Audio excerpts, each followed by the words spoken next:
웨스트민스터 소요리 문답 96, 97, 98 문답입니다.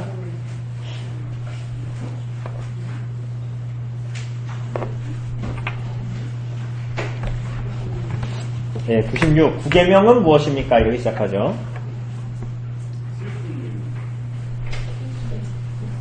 네, 찾으셨죠?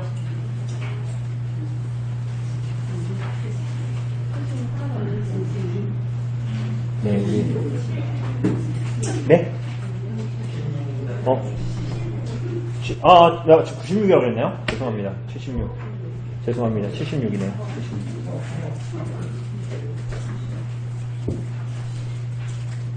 76. 예, 우리 한번 읽어보죠. 76. 제9계명은 무엇입니까?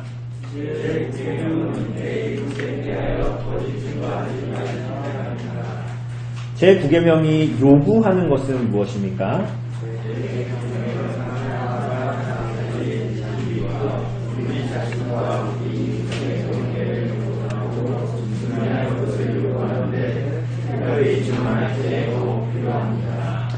제9계명이 금지하는 것은 무엇입니까?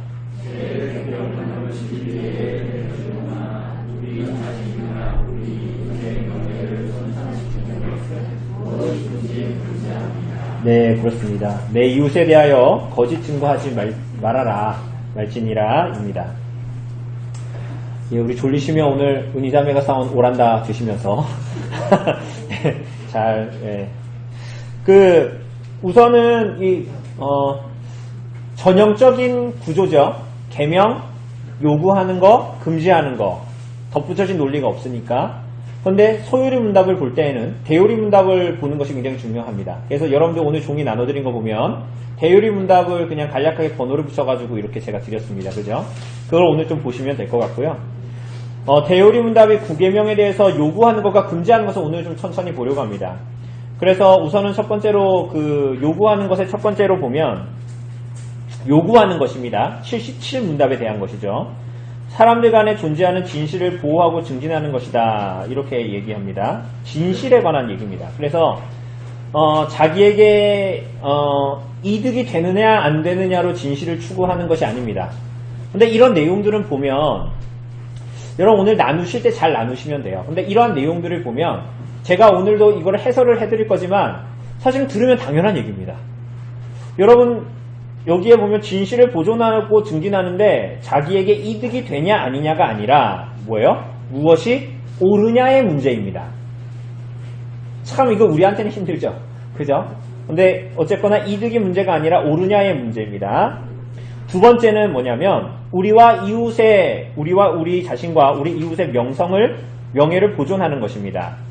그래서 우리가 10계명에도 보면 하나님의 이름을 망령되게 부르지 말라 그러잖아요. 상계명에서 그죠? 그것처럼 하나님의 형상으로 지음받은 사람들의 명성을 보존하는 것은 그렇게 구별되는 문제가 아닌 것입니다. 이해되시죠? 하나님을 사랑하고 이웃을 사랑하라는 두 개의 계명이 이런 식으로 잇따져 있는 것입니다. 하나님의 명성을 존중하고 하나님의 이름을 망령되게 일컫지 않는 것. 당연히 하나님의 형상으로 지음받은 창조된 사람들에 대한 명예를 지켜주는 것. 망령되게 일컫지 않는 것. 동일한 문제죠. 그리고 세 번째를 보면 진실을 옹호하는데 특별히 누가 나타납니까? 고아와 과부와 이방인 약자들에 위하여서 진실을 옹호하라 라고 얘기합니다. 신명기 16장을 보면 나중에 찾아보세요. 신명기 16장 18절에서 19절을 보면 재판에서의 공의가 강조됩니다. 재판. 그런데 재판할 때 중요한 게 뭡니까? 여러분 왜 이렇게 법원입니까? 거기에 보면 이 저울을 딱 들고 있는데 눈에 뭐가 있습니까? 눈에 뭐가 있어요? 눈을 가리고 있잖아요. 이렇게. 그게 뭐예요? 신명기 16장에 말하는 것처럼 재판에서의 공의입니다. 공의. 사람을 외모로 취하지 않는 것입니다. 외모로 취하지 않는 것. 외모로 취하지 않는 것. 전 항상 외모로 취하지 않는 거 보면 항상 연애가 생각이 납니다. 제가 옛날에는 장동민을 닮았는데 요즘에 살이 쪄서 유해진을 닮았대요. 근데 우리는 사람을 항상 외모로 취하죠. 외모로. 그런데 오늘 이 본문에서 보는 그 외모는 그 재판에 있는 피고와 원고의 외모에 따라서 그런 외모라기보다는 이 외모는 그 사람이 가진 어떤 것이죠. 그래서 가난한 사람이든 부하든 그런 것으로 따지지 않고 사안에 따라서 공정하게 다루라. 이건 사실은 모세의 율법에 다 나타나는데 레위기 19장 같은 데도 보면 가난한 자라고 봐주지 말라고도 얘기합니다. 그러니까 이 사람은 가난하네, 가난해서 봐주는 것이 아니라 그 사안을 가지고 공정하게 공의로 하는데 동시에 부자에 대해서는 어떻게 해요? 가난한 자라고 봐주지 말고 부자라고 해서 더 봐줘도 안 되는 겁니다. 두 가지를 다 양자를 동일하게 이제 이야기하는 걸 볼 수 있어요. 그게 참 쉽지 않은 문제예요, 사실은. 그래서 솔로몬은 왕이 되고 하나님께 뭘 구했습니까? 돈을 구하지도 않고 수명을 구하지도 않고 뭘 구했어요? 지혜를 구했습니다. 그 지혜는 뭡니까? 지혜. 여러분, 이건 지식하고 다릅니다. 그러니까 우리가 수학을 하거나 물리학을 하거나 무언가를 공부하는 것은 지혜의 영역이 아니라 지식의 영역이죠. 지혜는 뭐예요? 지혜는 뭘 판가름하는 겁니까? 무엇이 선하고 무엇이 악한가, 무엇이 옳고 무엇이 그른가를 판단하는 것이 지혜입니다. 그래서 솔로몬은 지혜를 달라 그랬던 거예요, 하나님한테. 뿐만이 아니라 네 번째로는 판결과 공의에 관련된 일에서 진실을 말하는 것뿐만이 아니라 사적 유익에 개의치 않고 충분하게 진실을 말하는 것. 충분하게 진실을 말하는 것. 이거 되게 중요하죠. 충분하게 진실을 말하는 것. 사울의 아들이 누굽니까? 사울의 아들. 요나단이죠. 근데 요나단이 아버지에게 말할 때 다윗에 대해서, 우리 아버지이기 때문에 다윗에 대해서 그냥 아버지에게 동조해 주는 것이 아니라 어떻게 했습니까? 요나단이 다윗에 대한 진실한 자기가 보는 평가를 아버지에게 서슴없이 얘기를 하죠. 마치 그것과 같습니다. 사실은 생각해보면 우리가 전에 사무엘에서 다룰 때도 그랬지만 다윗이 아니면 누가 왕이 돼요? 요나단 자신이 왕이 되는데 그 사적 유익과 아무 관계없이 진실을 충분하게 말하는 거예요. 그러니까 반쪽짜리 진실도 말하는 것이 아닙니다. 충분한 진실을 얘기하는 것입니다. 그런데 언제나 이런 것에 우리들의 앞길을 막는 것은 뭐예요?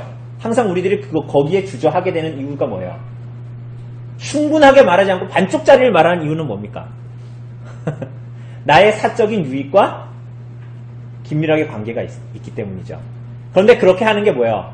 이웃의 것을 빼앗는 것이고, 그런 면에서는 우리가 8계명과 연관이 있을 뿐만이 아니라 이웃에 대하여 거짓 증거하는 것입니다. 충분한 진실을 말하지 않았기 때문이죠.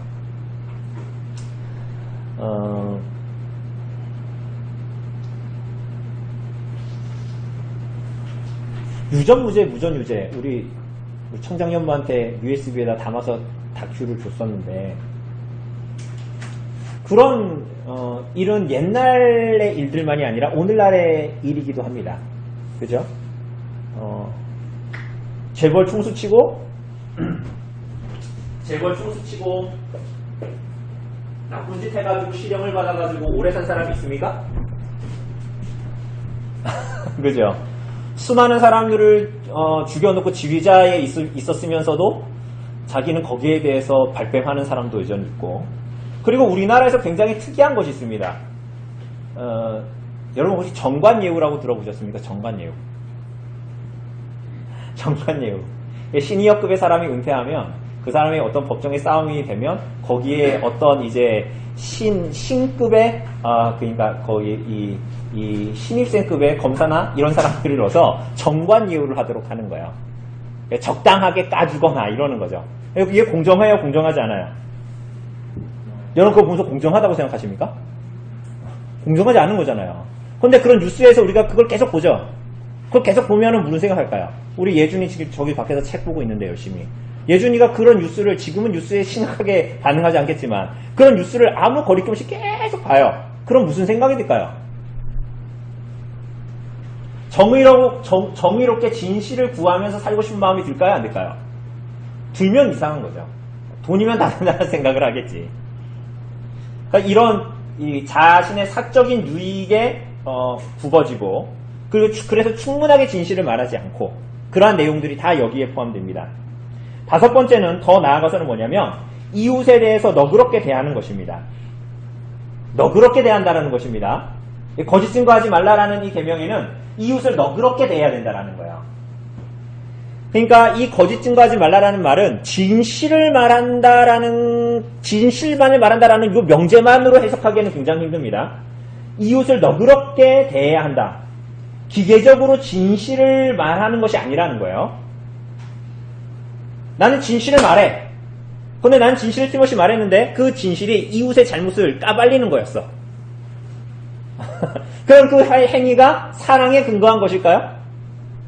진실을 말하지만, 이따가도 나오는데, 진실을 말하지만 그것은 사랑에 근거한 행위가 아니에요. 그러니까 우리는 때로는 이런 거예요. 종민 형제가 뭐 이랬대. 난 진실만을 말했거든. 이렇게 되냐고요. 그게 아니잖아요. 그죠? 이웃의 잘못을 까발리는 행위가 진실을 말하는 것이 그러니까 사랑에 근거한 것이냐. 그게 굉장히 중요한 초점이라는 거예요. 이 계명에서.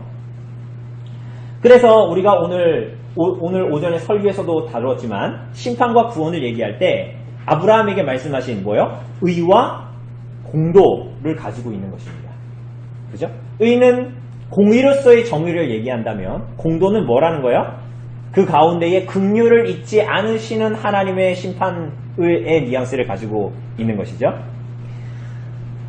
그래서 좀 전에 얘기했던 이쪽 의는 가난한 자라고 해서 부자라고 해서 봐주지도 않죠.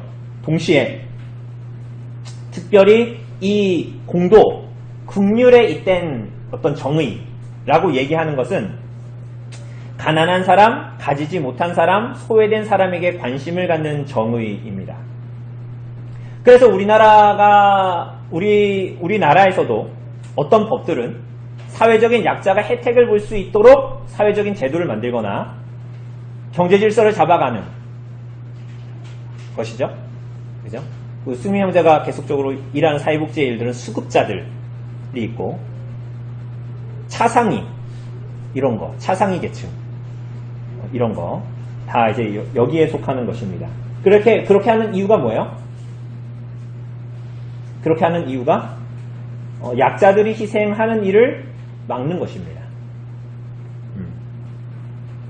그래서 소득이 많을수록 사회적인 기여를 크게 하도록 만드는 일, 가진 것이 없으면 사회적인 경제적인 부담을 줄이는 것, 그러한 면들을 가지고 있어요. 그게 바로 이 의와 공도라고 얘기했을 때 공도의 편에 서게 되는 정의를 말하는 것입니다. 그 네덜란드의 신학교 어떤 정교수가 네덜란드의 문화적인 측면을 얘기하는 것 같은데 신학교의 정교수가 받는 페이가 있을 거 아닙니까? 근데 세금이 70%였대요. 세금의 70%. 제가 100만 원을 받으면 세금이 70만 원이 세금이에요, 세금. 그런데 신입 교수가 들어갔는데 자기는 세금을 30%만 떼더래요. 35%가 30%만 떼더래요. 그런데 그렇게 하면서 이 신입 교수와 이 시니어급 교수의 세금을 확연하게 차이가 나게 떼는데 그 떼고 나서 그 받는 월급만 딱 생각을 하니까 이 사람이 받는 월급의 3배를 이 사람이 받는 거예요. 떼고 나서. 그러니까 이해됐어요? 그러니까 이런 유의 것들이 어떤 사회적인 정의, 약자를 배려하고 그리고 이 사람은 사회에 대한 책임을 다하지만 그가 시니어로서 가지고 있는 어떤 전문성 이런 것들도 약화시키지 않으려고 하는 이게 굉장히 어렵죠. 완전할 수는 없지만 이러한 것들을 계속적으로 이제 해 나가는 어떤 약자의 중심, 희생자의 중심으로 이런 것들을 계속 해 나가는 거야. 근데 그러한 내용들은 기독교의 문화나 기독교의 윤리가 많이 정착되어져 있는 문화로 정착되어져 있는 사회일수록 더 이런 것들이 잘 나타나긴 합니다. 그리고 그 다음에 보면 이웃의 명성을 존중하고 기뻐해야 된다라는 거죠. 우리 전에도 얘기했지만 사촌이 땅을 사면 배가 아파요, 안 아파요? 네? 아파요? 아프죠. 그런 거 얘기하는 거야. 근데 그렇게 하지 말아라. 기뻐해라. 라는 거예요. 7번째는 뭐예요? 이웃의 연약을 슬퍼하고 덮어주어야 한다. 이거 반대 얘기죠. 그 위에 거랑. 그러니까 이웃이 사촌이 땅을 사면은 배가 아픈데 사촌이 땅을 잃었어. 그럼 기뻐. 이런 거예요. 그러니까 그렇게 하지 말고 실패와 불행을 고소해하지 말라라는 거예요. 여러분 참 인간의 마음이 그래요. 그걸 고소해해요. 근데 내가 좋은 일을 당했을 때 사람이 박수를 쳐준 사람조차도 그 사람이 좋은 일이 생기면 박수 쳐주기가 힘든 게 죄인의 본성이죠. 어긋장 보고 싶고. 그러죠? 그 다음은 이웃의 무죄가 확실할 경우 결백을 변호한다.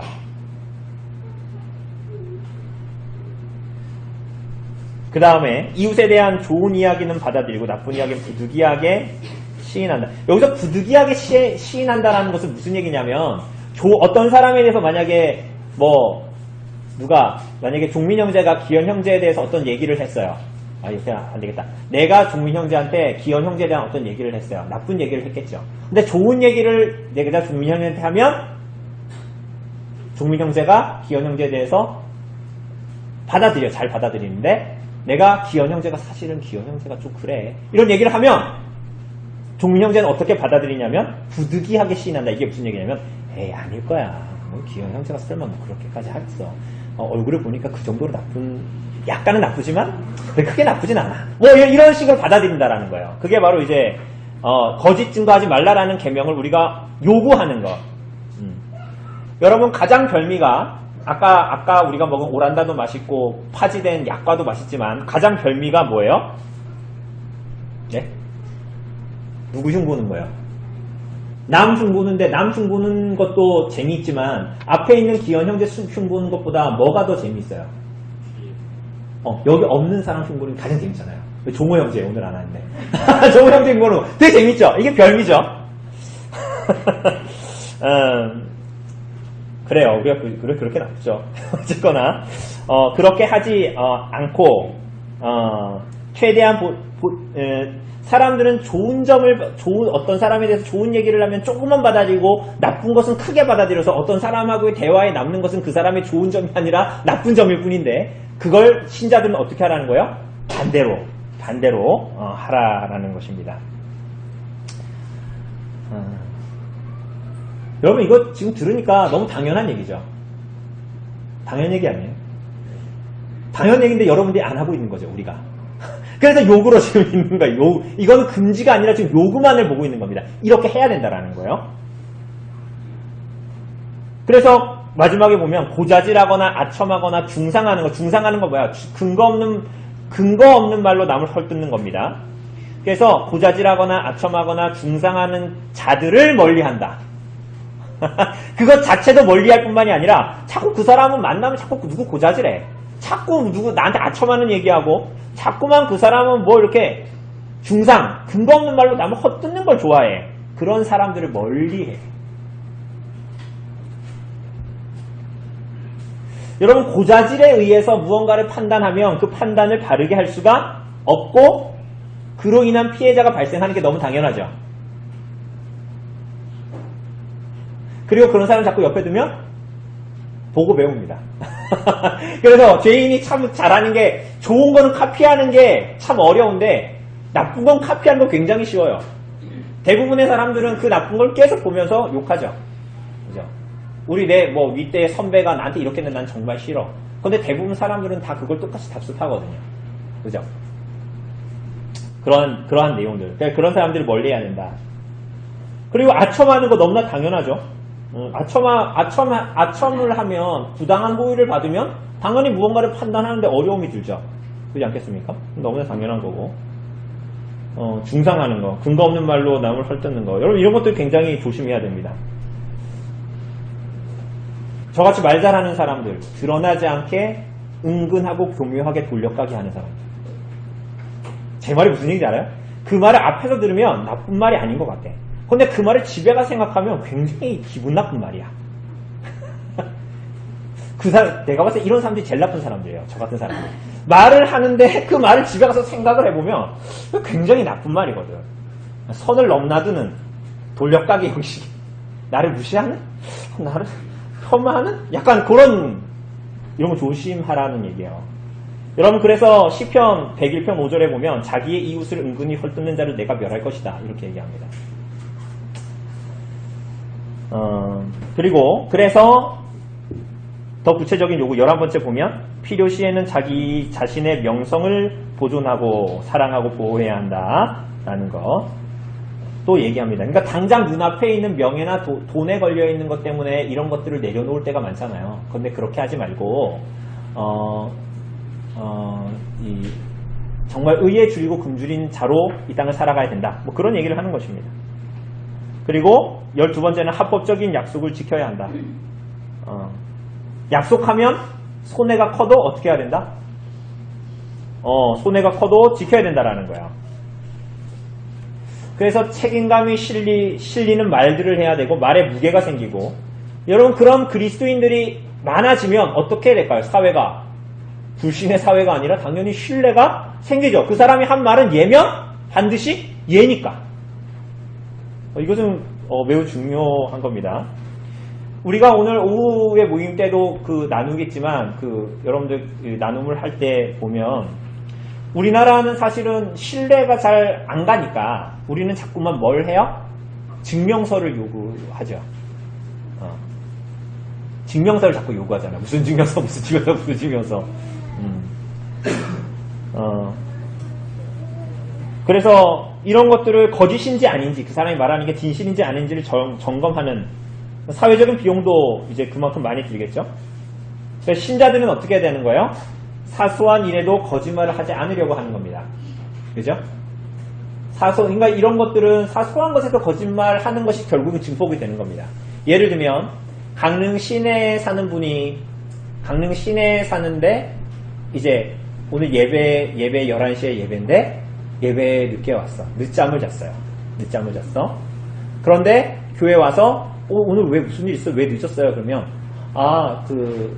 오는데 지하철이 막혀가지고 강릉에 지하철이 없는데 지하철이 막혀가지고 지하철도 막혔어. 지하철 안 막히는데 막혀가지고 제가 늦게 왔어요. 이런 거 하지 말라는 거야. 진실해야지. 내가 늦잠을 잤으면 늦잠 자서 못한다고 얘기하는 늦잠 자서 늦게 왔다가 얘기해야 되는 거예요. 이런 것들을 자꾸만 거짓말을 하다 보면 신뢰가 쌓이지 않는 인간관계를 갖게 됩니다. 그러면 서로 간에 진실한 인간관계가 나타나지 않아요. 싸울 수도 없고. 그래서 성도들이 이 땅에서 이런 계명에 의해서 살아가면 세상 사람들이 뭐를 보게 돼요? 하나님께 속한 계명의 가치, 하나님이 누구시고 하나님의 어떠하심에 대해서 엿보게 되는 것입니다. 누구를 통해서? 정직하게 살아가는 거짓 증언하지 않는 사람 그리스도인들을 통해서 말이죠. 한때는 이런 적도 있었어요. 이렇게 차 타고 막 나가면 가끔 밤에 음주 단속하잖아요. 요즘에 코로나 때문에 많이 안 하는 것 같은데. 근데 차에 딱 서면 저 거기 교회 목사인데요. 그러면 이랬던 적도 있었어요. 지금 옛날 얘기 같죠? 그랬던 적이 있었어요. 목사는 이거 안 불게 하는 그냥 가라 그러는 거지.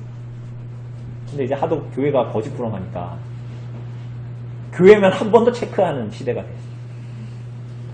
이건 굉장히 슬픈 얘기입니다. 이거는 오늘 오전에 여러분 설교 좀 길고 어려웠죠? 다시 한번 들어보세요. 중요한 설교예요. 오늘 설교는 너무 길지만 너무나 중요한. 왜냐하면 교회가 그 의와 공도를 잃어버렸는데 그리스도로 말미암아 의와 공도를 행하는 존재들로 우리를 부르셨고 하나님께서 그 일을 통해서 구원을 이루시겠다라는 거예요. 그러니까 우리가 이 땅에 살아갈 때 주님께서 말씀하신 대로 우리를 소금과 빛으로 부르는 게 정말 맞는 거예요.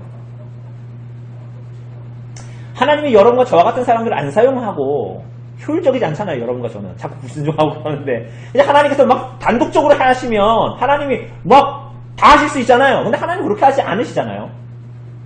거기에 여러분과 저를 향한 하나님의 사랑, 은혜가 있는 거예요. 사실은.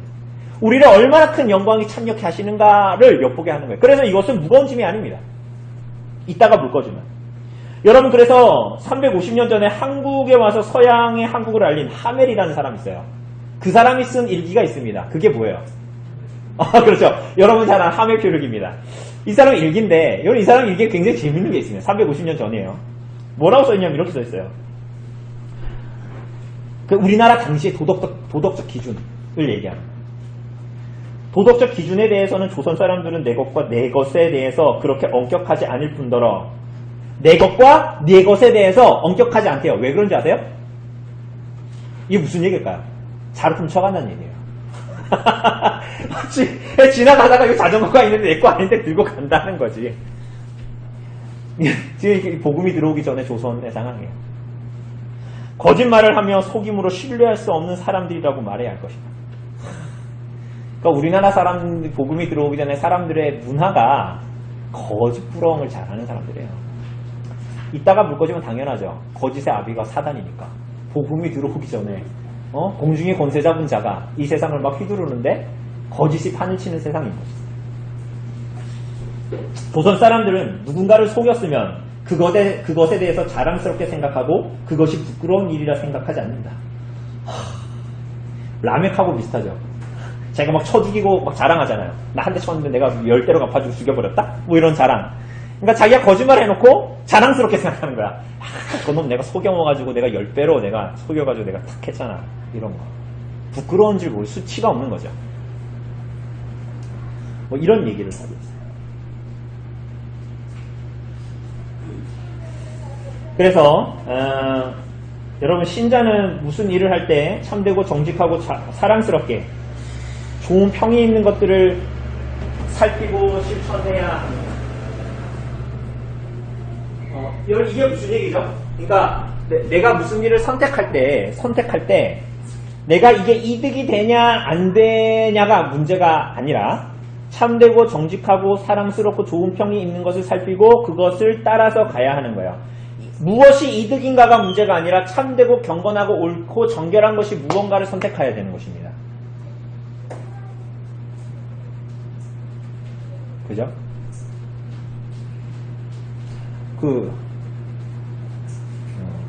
이게 되게 중요합니다.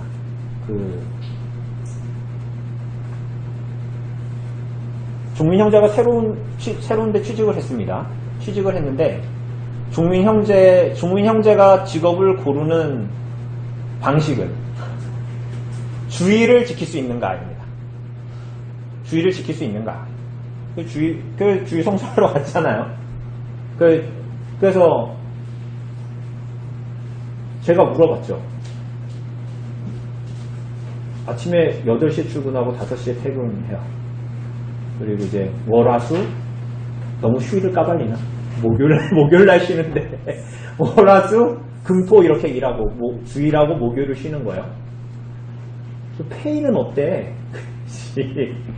월급 얼마 받냐고. 그러니까 페이는 건 전에 일하는 것보다 나아. 그러니까 전혀 미치지 못하는 거야. 거기에 전혀. 이런 선택은 굉장히 중요한 선택입니다.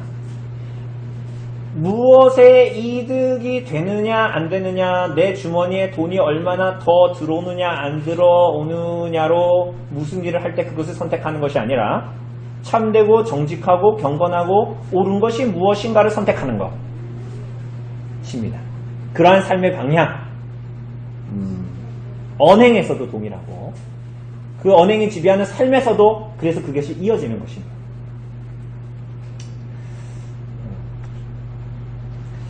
이 부분이 이제 요구입니다. 요구라면 금지하는 것은 무엇입니까? 금지하는 거.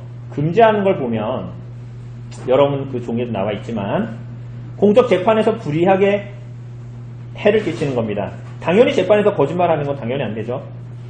그러니까 우리나라 사람들이 하멜표르기에서 말한 것처럼 여전히 그런 면들이 많죠. 우리 전에도 나누었지만 우리가 그렇게 욕하는 일본은 위증죄로 옛날 자료지만 2000년에 5명이래요. 5명.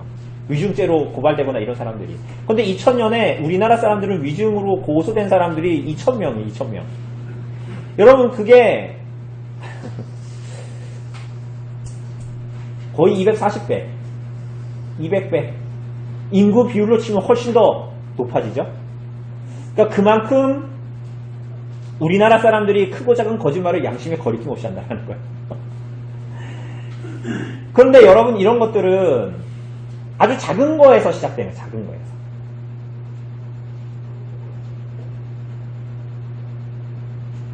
아주 작은 거예요. 그래가지고 우리 이혜리가 이제 뭐 우리 나단이나 이현이가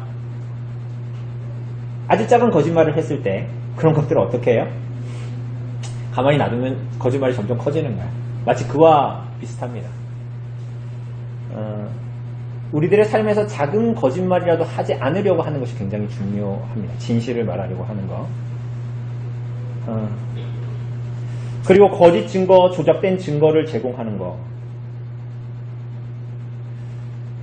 여러분 이거 지금 말하면 이거 당연한 거죠. 그런데 실제로 이런 일들은 너무 많습니다. 세 번째로 위증교사를 금한다. 다른 사람에게 나쁜 일을 하도록 꾀하거나 부추기는 거. 증인을 매수하는 거. 뭐 이런 거죠. 고의적으로 진실을 외면하면서 악한 주장을 하는 거. 돈으로.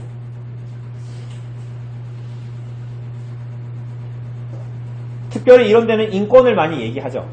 인권을 들어서 그러니까 변호사라는 직업도 참 어려운 것 같아요. 그러고 보면 이게 사실은 저 사람이 죄를 지은 건 너무나 명확한데 고의적으로 진실을 외면하고 그 나쁜 놈인데 악한 주장에 편을 들어줘야 되는 거 아니에요?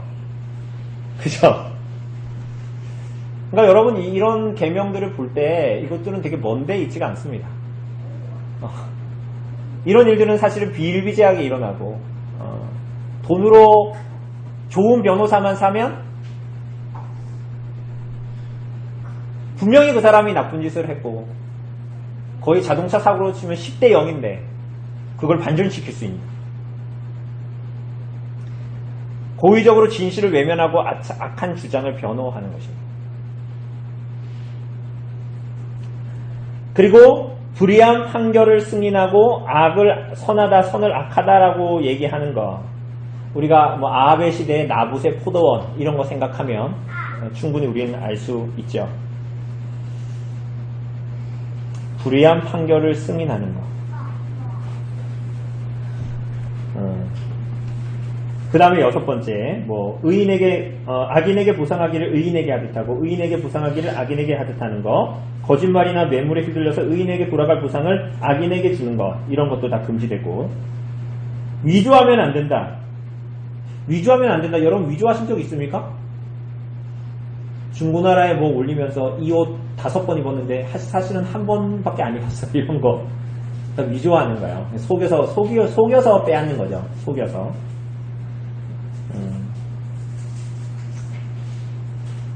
여덟 번째는 진실을 은폐하거나 정당한 소송에서 부당하게 침묵하는 것.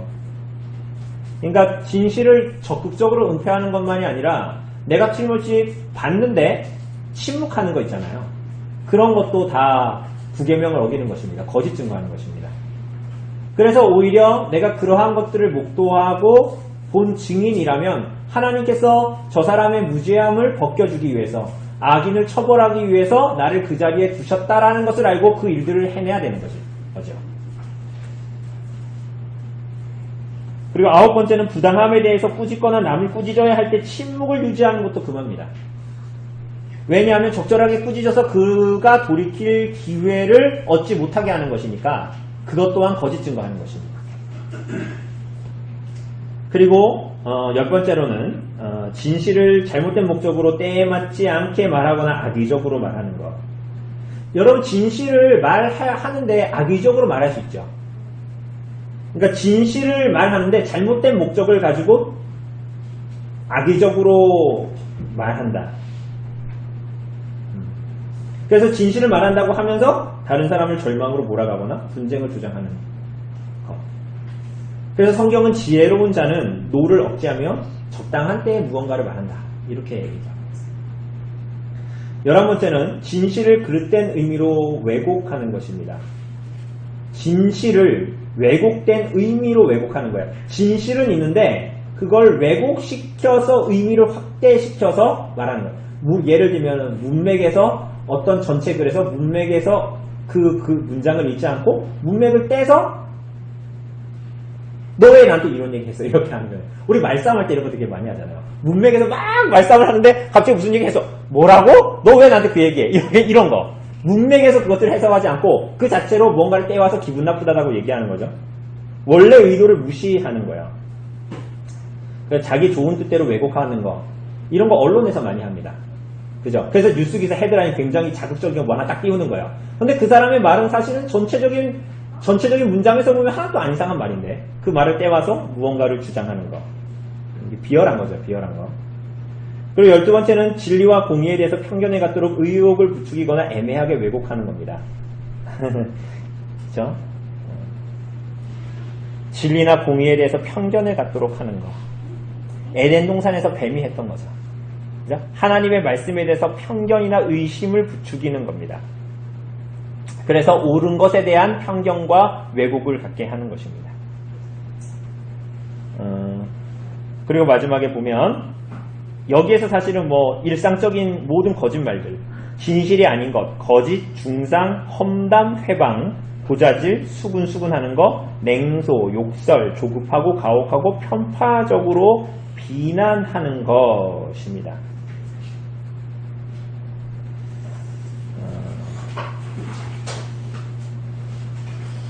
일상에서 행하는 거의 모든 종류의 거짓말들이죠.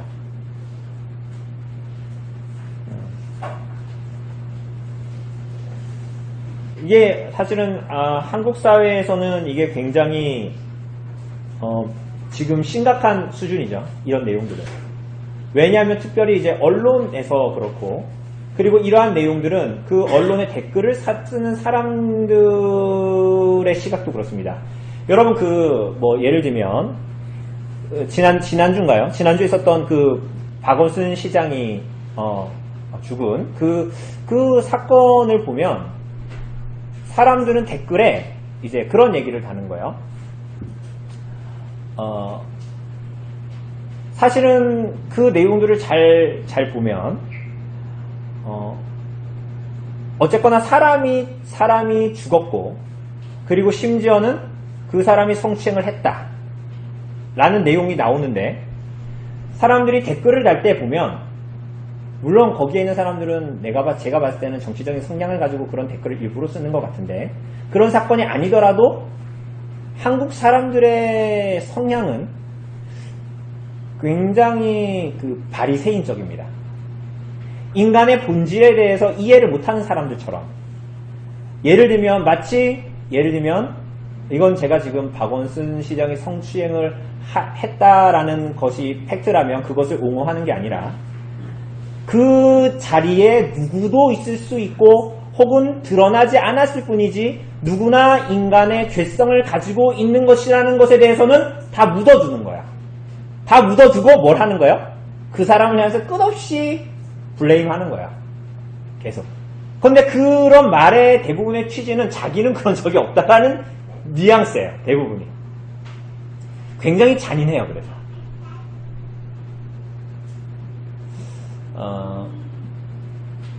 물론 이런 정치인들은 공인이기 때문에 어떤 도덕적인 타격을 입을 수가 있죠. 그죠? 근데 사실은 인간에 대한 인간의 죄성이라는 이해 가운데에 있는 많은 문화들은 타격을 안 준다라는 것이 아니라 공적인 영역과 사적인 영역을 자꾸만 분리시키려고 합니다. 그러니까 그 사람이 정치적인 일을 잘 해내는 것과 사적으로 그 사람이 인간의 여전한 죄성을 가지고 하는 일은 그게 사람을 죽이거나 강간하지 않는 이상 분리시키려고 합니다. 계속적으로. 이해됐죠? 그 일이 죄가 아니라는 것을 말하는 것이 아닙니다. 인간의 타락상에 대해서 자기도 인지하고 있는가, 그 눈으로 모든 것들을 보는가 하는 것이 굉장히 중요하다는 거예요.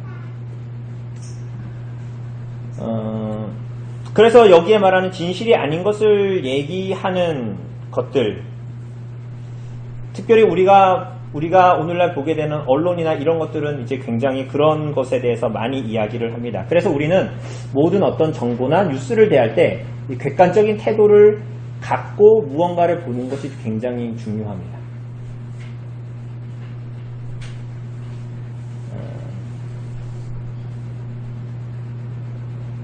근데 이런 식으로 사람들을 좌지우지하는 것은 원래 옛날부터 있어 왔습니다. 지금만 있는 게 아니라 뭐 애들한테 노래시켜 서동요처럼 애들한테 노래시켜가지고 시장에 돌아다니면 시장통에 돌아다니면서 그 노래 부르게 해가지고 소문을 내게 하고 이러는 거 있잖아요.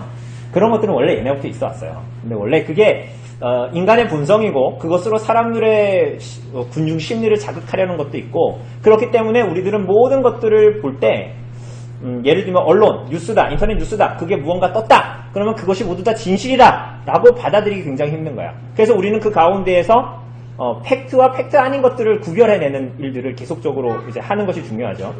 그래서 무엇이 사실인지를 알려면 자기 이해관계와 적당히 떨어져야 돼요. 그죠? 그래서 법정에서도 그렇잖아요. 무언가 공의로 판단을 하려면 눈을 가리고 있는 것처럼 외모를 취하지 않는 것처럼 무언가 이 관계에서 이해관계가 아니라 사실이 무엇인가를 계속적으로 보려고 하는 것이 굉장히 중요합니다. 근데 왜 그게 안 될까요? 우리는 왜 그게 잘 안 될까요?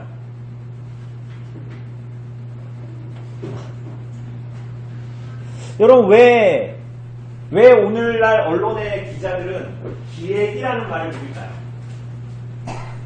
왜 기레기라는 말을 들을까요?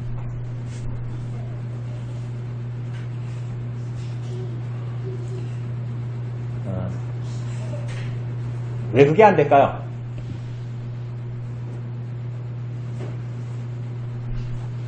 조금 전에 얘기했듯이 인간 존재에 대한 것들을 곰곰이 생각해 보아야 합니다. 인간 존재가 어떤 존재냐.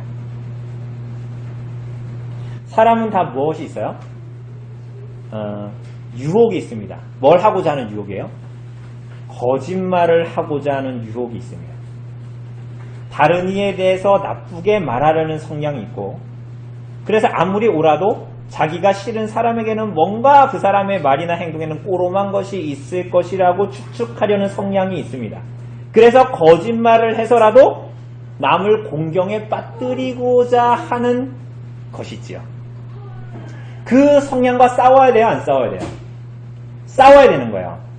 그런 면으로 봤을 때 동성애는 말이 안 되는 거예요. 성적 취향을 취향이죠. 그럼 거짓말을 하고자 하는 성향은 그럼 그거는 봐줄 겁니까?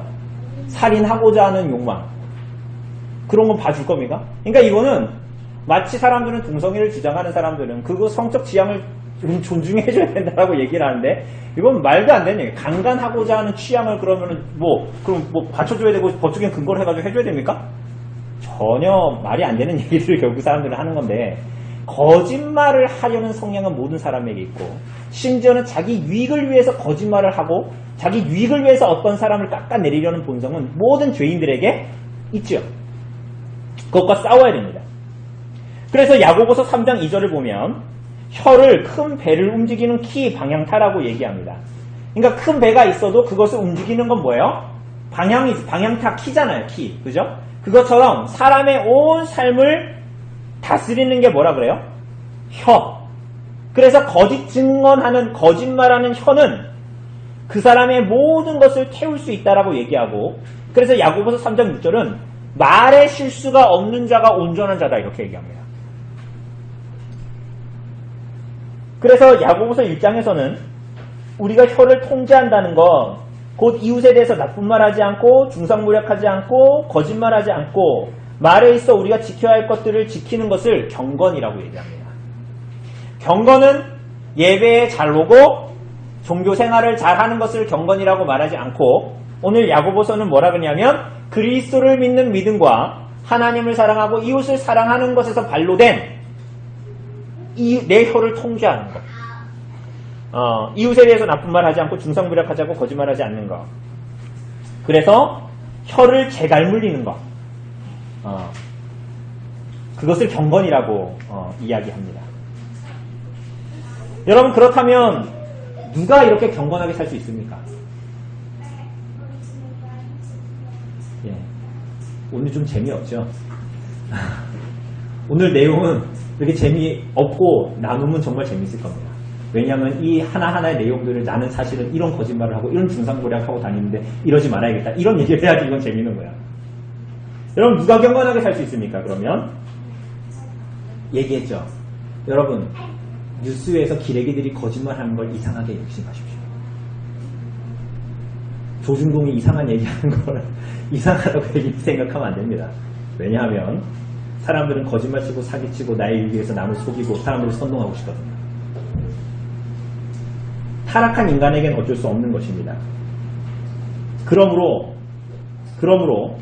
예수 그리스도의 보혈로 씻음받기 전에는 이 일들은 해결될 일들이 아니에요. 세상 사람들이 거짓말하는 것을 이상하게 의심하십시오.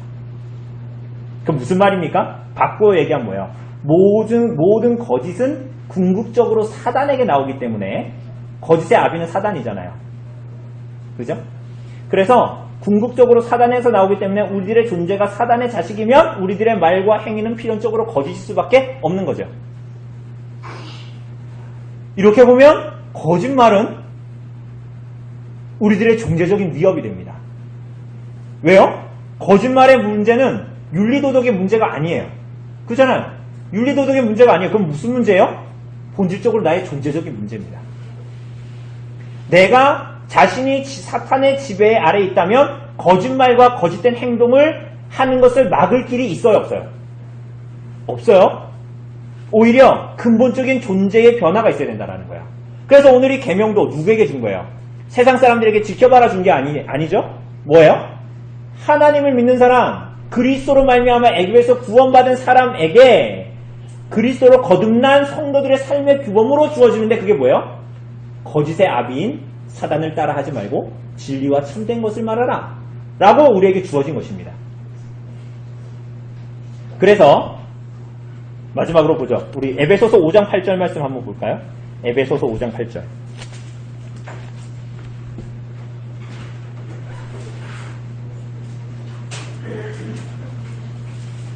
에베소서 5장 8절.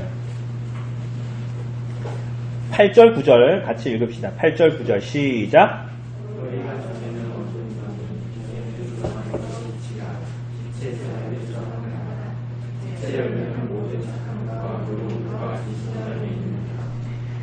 이제 너희는 빛의 자녀가 되었다라는 거예요. 너희는 빛의 자녀이기 때문에 빛의 자녀들처럼 행하라는 거예요. 그런데 그 빛의 자녀들의 열매는 뭐냐? 착함과 모든 착함과 의로움과 진실함에 있다. 진실은 거짓말하지 않는 것은 행위의 문제가 아니라 존재의 문제다. 진실하다라는 것은 다시 한번 말씀드리지만 행위의 문제가 아닙니다. 존재의 문제입니다. 물론 우리가 그리스도로 말미암아 거듭났음에도 불구하고 죄를 씻고 죄를 멀리하는 과정이 우리에게는 필요하죠. 죄와 싸워야 하니까. 그래서 성화의 과정이 틀림없이 필요하죠. 쉽지 않습니다. 그러나 이전과 같이 거짓말하는 자로, 이전과 같이 중상모략하는 자로, 이전과 같이 거짓말을 하는 자로는 우리는 존재하지 않게 됩니다.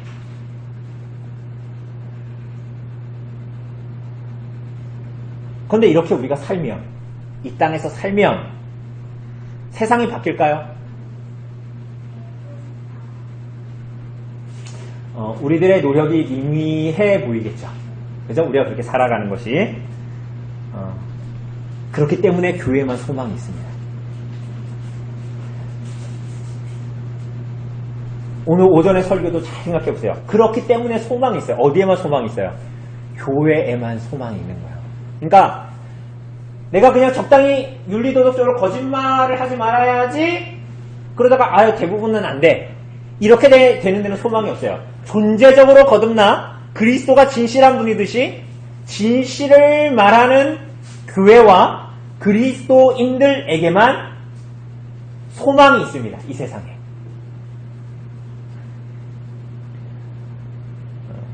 정직하면 이익을 보고 부정직하면 손해를 보는 방식으로 우리가 삶을 살려고 하고 말을 하려고 하고 그렇게 살아가는 방법밖에 없죠. 그래서 우리는 더 지혜를 모아서 거짓말하도록 만드는 법과 제도가 있으면 거짓말하지 않는 법과 제도로 개선되도록 만드는 그 정도의 일을 우리는 이제 하는 것입니다. 다시 한번 말씀드리지만 결국 문제는 사람입니다. 사람. 법과 제도가 무언가를 다 할 수도 없고요. 결국은 사람이 문제인데 이 땅에서 진리에 속한 그리스도인과 교회에만 그래서 소망이 있습니다. 그래서 우리로서는 이 성화의 싸움을 싸우는 우리로서는 남에게 인정받고자 하는 욕심, 남에게 자신을 과시하고 싶은 욕망, 과시하고 싶은 욕망이 있으면 자꾸 거짓말하게 되잖아요. 과시하고 싶은 욕망, 남의 것을 내 것으로 만들어서 이득을 취하고자 하는 욕심을 버려야 합니다. 그래야 거짓말하는 습관에서 자유로울 수 있습니다. 그와 연하기 때문에 우리가 다음 주에 볼 내 이웃의 집을 탐내지 마라.